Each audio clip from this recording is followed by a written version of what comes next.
All right. Thank you all for joining Thursday Thoughts. The talk tonight is with Katie Love. She has a really interesting story. So, Katie Love is an expert in social media. She is the founder of Love Social Media, and she's really helped numerous businesses turn followers into real sales and leads. And so that goes back to our conversation this week around social capital. So, we'll talk about that a little bit. And then Katie has a decade of social media experience under her belt. She loves creating engaging content and branding for each of her clients. And she does have some celebrity clients like Bethany Frankel from the Real Housewives of New York City, Christy from Dance Moms, and actress Abigail Brenson.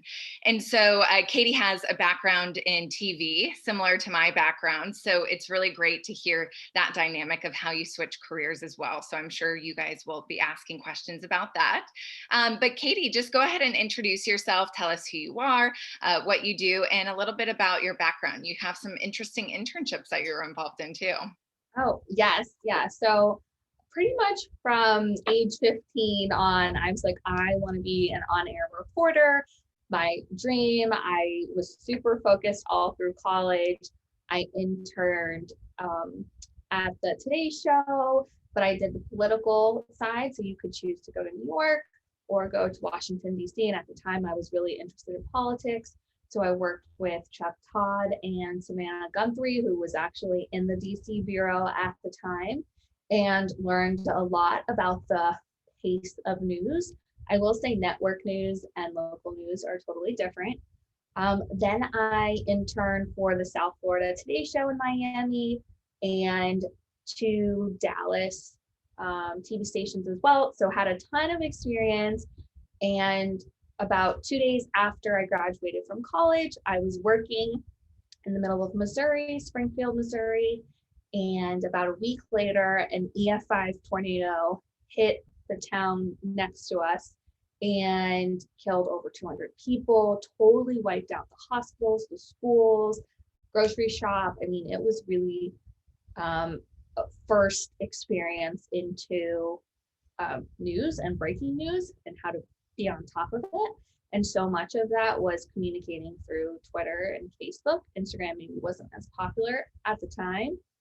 And then I went on to work in Roanoke, Virginia, where I covered a lot of missing and murdered children, which was another really hard topic to tackle. And a lot of the cases were on Nancy Grace. So we would do the local reporting and then it would be taken up to a network level.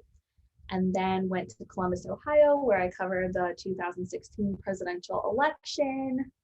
As you can imagine, being a reporter covering that election was super interesting.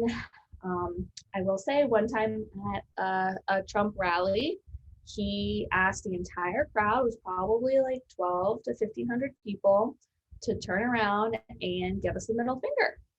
So that was really interesting in terms of like how people felt about the media at that time, which was like a lot of anger and distrust, and people were like spitting on us. And so I wanted to make a career change, and I noticed like where my content was being seen first. And I had grown a pretty decent following on Facebook, Twitter, and now Instagram, which is my biggest platform, and seeing how the content was being distributed a lot quicker than waiting for the 5 and 6 o'clock news. So I started my company, Love Social Media. I feel like I just talked a lot. So feel free, Christine, to stop me at any of those points if you want to go over any of those in detail. No, I think it's a great story. You have a really excellent foundation in journalism, which I think is so important when you're transferring into the world of social media, because you have that foundational principle of storytelling and creativity and creating content, whether it's video or writing or whatever it is. But when did you really see that shift in I can make this jump and move into it? I know we were talking offline and you didn't have a plan. Yeah, so I had moved to Pittsburgh with my husband, who's still currently an investigative reporter here. And I came with a part-time job in news, and maybe a week or two before I was supposed to start, just felt like this pull to become an entrepreneur and start my own business, and really scary after being so focused on one career and one thing that I'm good at, and to sort of shift focus and try to do something new. And I didn't know if I was going to succeed or fail. And so at the time was really just, I was like, I would go into the coffee shops, the restaurants all down in downtown Pittsburgh, and I'd say, I'm really interested in social media. Here's what I've been able to do personally. Can I do your social media? And I'll do it for like $200 or $300, if anything. And some of them I weren't even charging because I needed proof of concept.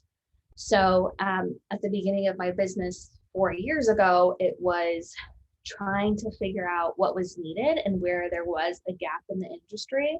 And so we had brands like Nike and Victoria's Secret and Glossier, who have like a whole team, internal team, and spend tons of money on their social, know the value, but also like make a ton in revenue. So it makes sense. And then we had these smaller companies who kind of didn't know where to go in 2016, 2017. They knew that social was a priority, but didn't have the budget to hire a full-time person.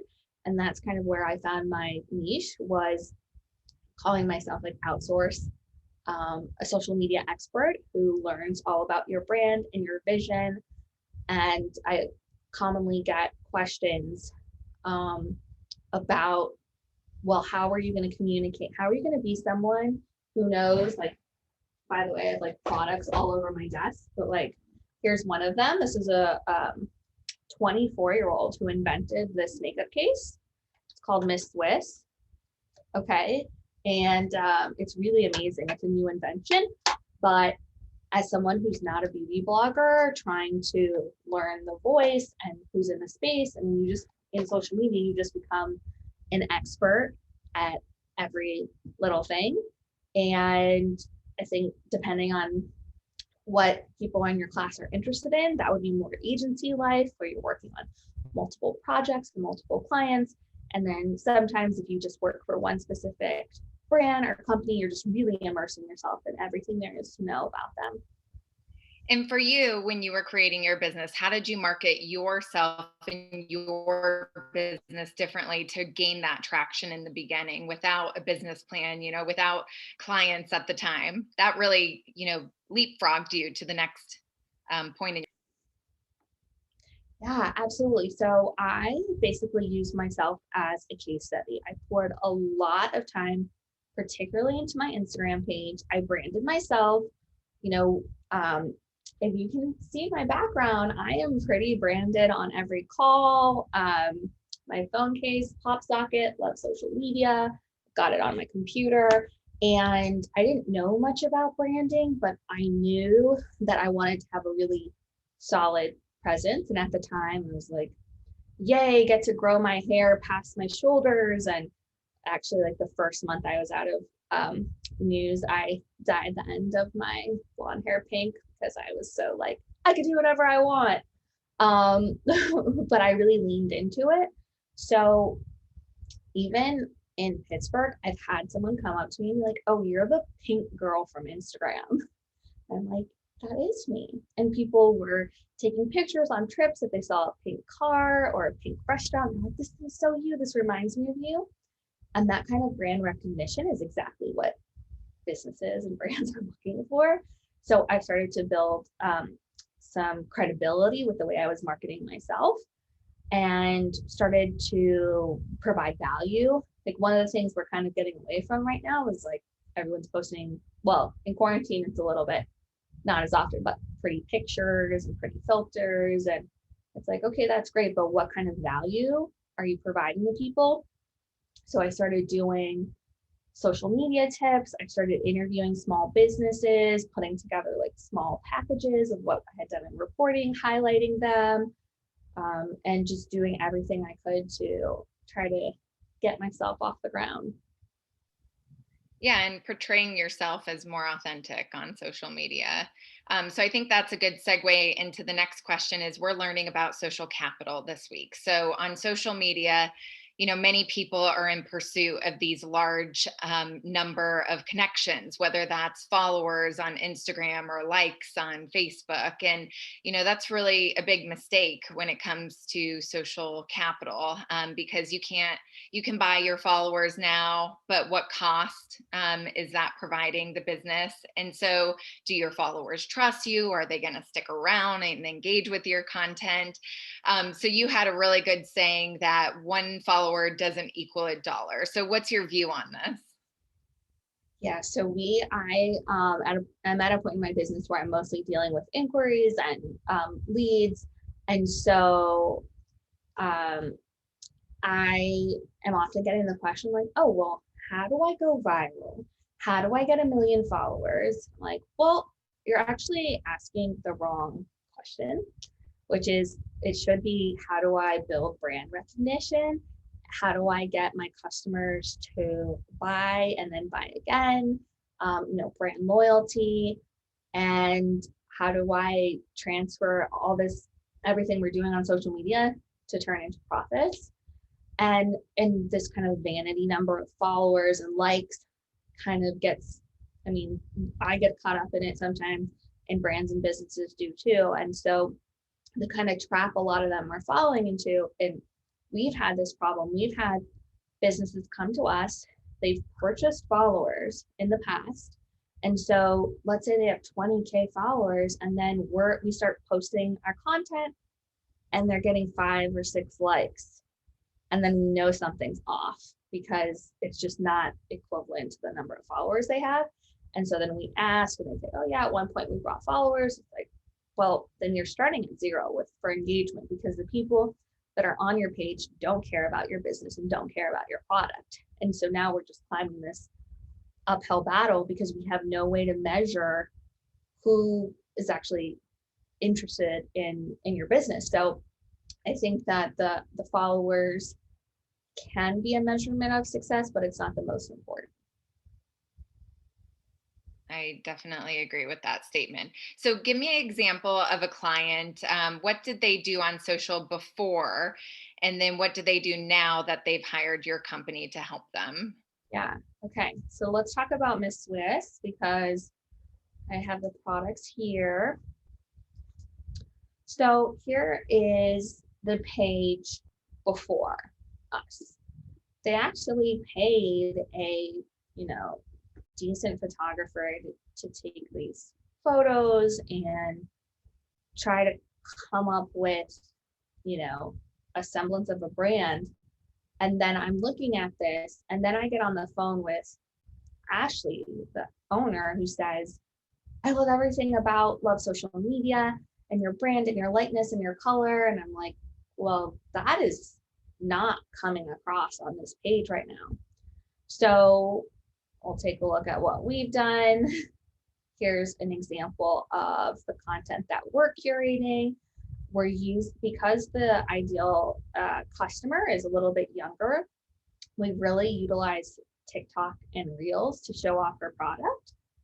So even though this video is not shot on an HD camera, it's just the iPhone, this is performing better because people feel like it's real and it's authentic. It's someone actually, using the case. And so she's gained a lot more traction with these kind of videos, and also photos that are light and fun and full of color. We also brought in some quotes too, so we're not just constantly talking about product, but we're also bringing in, like, actually it's really fun and she wants her brand to have a point of view and be funny. Another example that we just recently did, which is not on the feed yet, I can spell. So we're working with Bethany Frankel, who runs the Skinny Girl brand, and what's on her feed is sort of like low quality photos currently from their current social person, a close-up of salad dressing, but this is not resonating with me. You know, her shapewear with some heart emojis. And basically what I did was put together a Pinterest board and have a new vision for the Skinny Girl brand, what that's going to look like, put together a shot list, her outfits, and here's one of the new, these are the new photos that are going to go out on her page. So here's her eating popcorn, still looking super glam, but in her bed. The supplements, let's take a look here. Here's her using her cookware, so a lot more high-end luxury.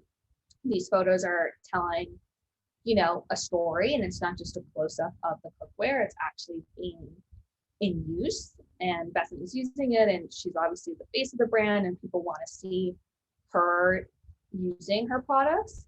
So certainly kind of a big switch is happening from what was happening on her page before.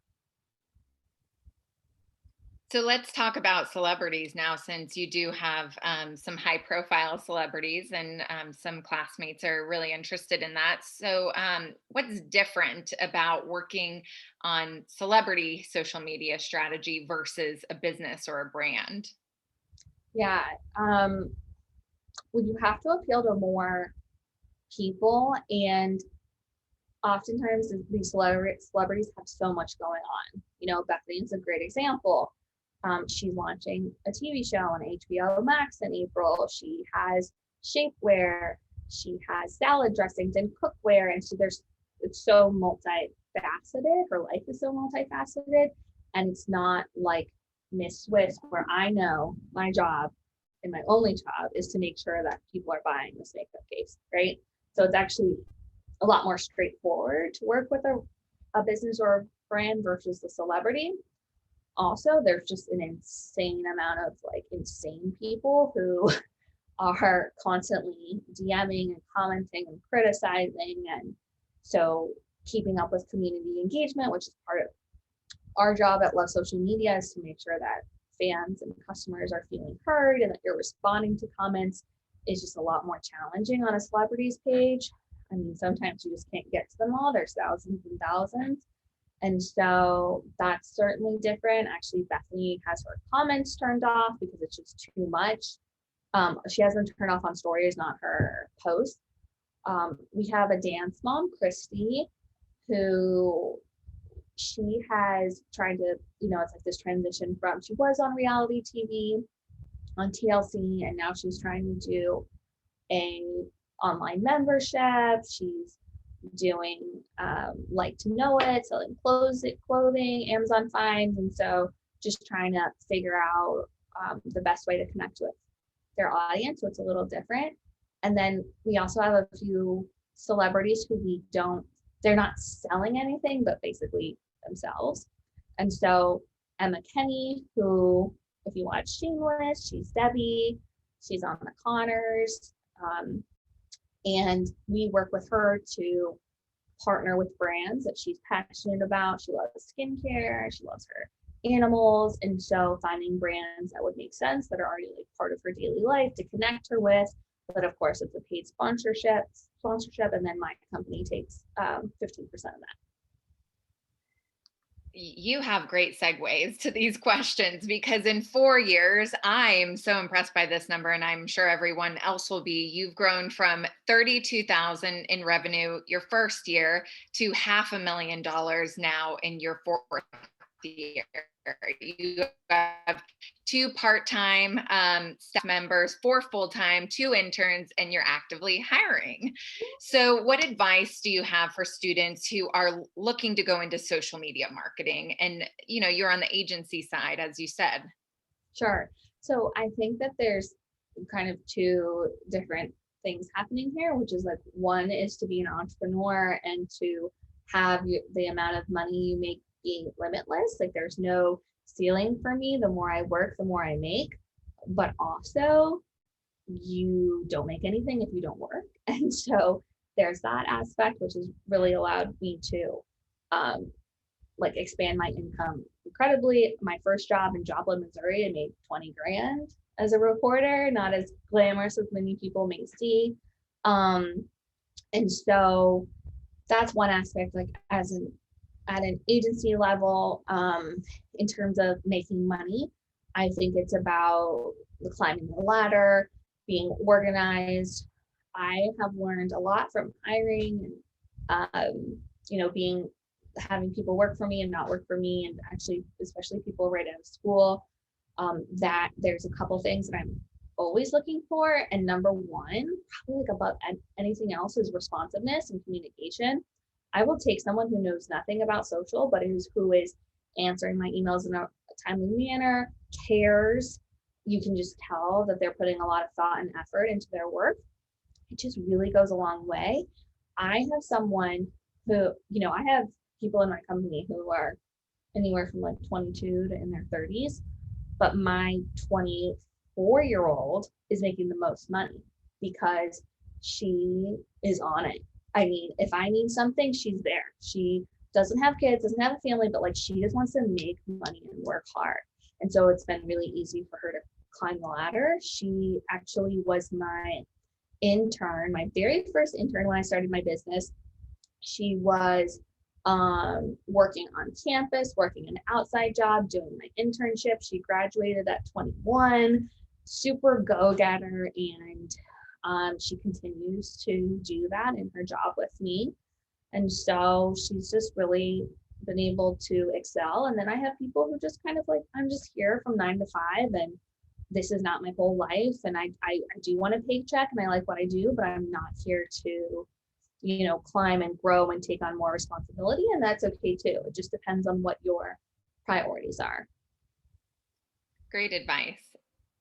And so the last question before we get to the rapid questions is students are creating a meme this week. So they're really looking at social behaviors and how do you create content from that in a meme style, but they're also using a hashtag to track the virality of that. So any great meme examples you've seen out there that you'd like to share? Yeah, definitely. So that's actually a really interesting assignment because we have one brand that I'm going to bring up, 305 Fitness. It's out of New York. They're actually in LA, a bunch of different places. And we've actually started heavily incorporating memes into their content calendar because we realized that people loved it so much. And so this is sort of an example of a meme. This is like half a repost, but this was shared almost 900 times and liked 2,400 times. And basically she's saying, wearing a sequin full length gown to my vaccine appointment because it's the event of the year, and super funny. But memes, you have to be able to read your audience, because if this audience was a anti-vax, don't believe in getting the corona vaccine, then this wouldn't have gone over. But this is like a very young audience. It's like very pro-vaccination, and so this really killed it. We've also been creating memes in 305's voice and brand. And so 305, like March 5th was 305 Day. So we took a trend, which was like nobody and then me, and being on those trends. The one trend we jumped on really quickly, which I'm sure many of you are gonna realize, wow, this was so long ago. Where are you? Basically, I'm trying to find the Bernie meme, which happened in what month? That happened. That was a great meme. It was everywhere. Yeah, it was everywhere, and it took off. Like, we basically saw the meme, we got on it that day, got on the trend, and it just did really well. If we had posted it maybe a few weeks later, oh, here it is. So what we did is we took Bernie and we put him inside all of 305's studios. And this just, it performed really well. And then like memes like this, like me after I send one email, and I guess people have different definition of memes, but is this what you're thinking of, Christine? Absolutely, yes. I think it's taking a trend and creating content that people would share. Yeah, so this was another like highly shared piece of content, which was just taking this fun video with Elton John and saying like, here's our workout versus other workouts. This did really well. And it's just sort of this one did well too, positive self-talk, rest, affirming daily. I mean, the bottom line is you can't jam, you can't sell every single time on a post. People are gonna unfollow you. You can't just be like, this is all I have, this is all I offer. You have to bring value in other ways. And 305 is such a great example because we also post like inspirational quotes. We did a huge campaign around buying black and watching black stories. We jumped on this super quick. Like we were our whole like I was watching the Super Bowl halftime show, making sure I could get any little meme and posting it right away. And making sure that it matched the brand, which was like me looking for a sports bra because my friend just invited me to 305. So yeah. Okay, let's get to the rapid questions. So I'm going to ask you some questions if you want to answer them fast, and then we'll get to the Q&A with the class. So first, what's your favorite social media platform and why? I would definitely say Instagram. I feel like Facebook is sort of, your uncle and your aunt are fighting about politics and like sharing their deep dark secrets, and Instagram is more visual and fun and lighthearted. I really like reels. When I was pregnant, I actually got into TikTok like insane. Like I was living in my bathtub and just like sweating and hot and uncomfortable. And I was just scrolling TikTok to find brevity and light and fun. And really ended up loving the content. And that was last year, and hired someone last summer who solely focuses on TikTok content and repurposing it for reels on Instagram. It's just such a great way to engage your audience. But yes, I'm definitely a Instagram, TikTok lover, but I would say we still know Facebook is the number one most used platform, but I've seen a lot of people shy away from it. Absolutely. What's one thing you wish you knew before working in social media? Oh, wow. What a great question. So it when I thought that news was like 24/7, I really didn't understand that until I got into social media.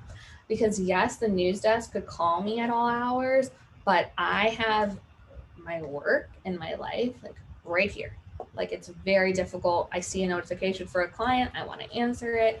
And so having boundaries, and before I had my daughter and I was just married, not just married, but just me and my husband, I was pretty much working. Again, I was starting my business, so I had to hustle, but like 8 a.m. to 6 p.m., eat dinner, maybe work out, and then would work 10 p.m. to 2 a.m. I mean, I was like insane.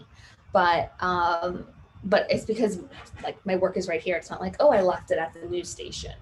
So I think that's one thing I maybe would have tried to do earlier, is strike some balance. Like, yes, I want to hustle. I wanted to grow my team, make money, but like self-care is so trendy right now, but it is true. Like just making sure that you're still enjoying life and like looking up from your phone.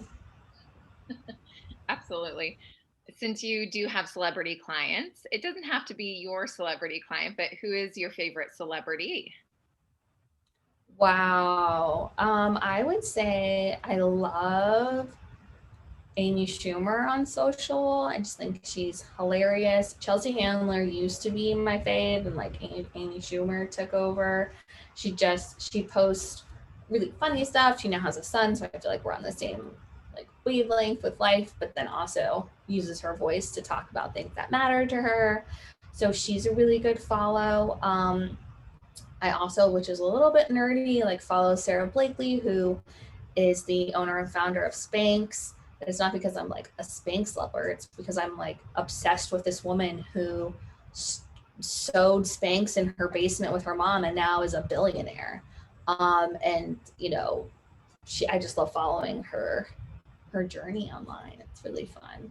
Yeah, Oh, huge also, fan. um, wow, wow. Why am I forgetting her name? It's literally Dax Shepard's wife, also was the singer of Frozen. Who am I talking about? I know who you mean. Do you know who I mean? Yes, Kristen Bell. Kristen Yes. Bell. Wow, I just had a huge brain fart. She's also like someone I love to follow because like mom, actress, activist.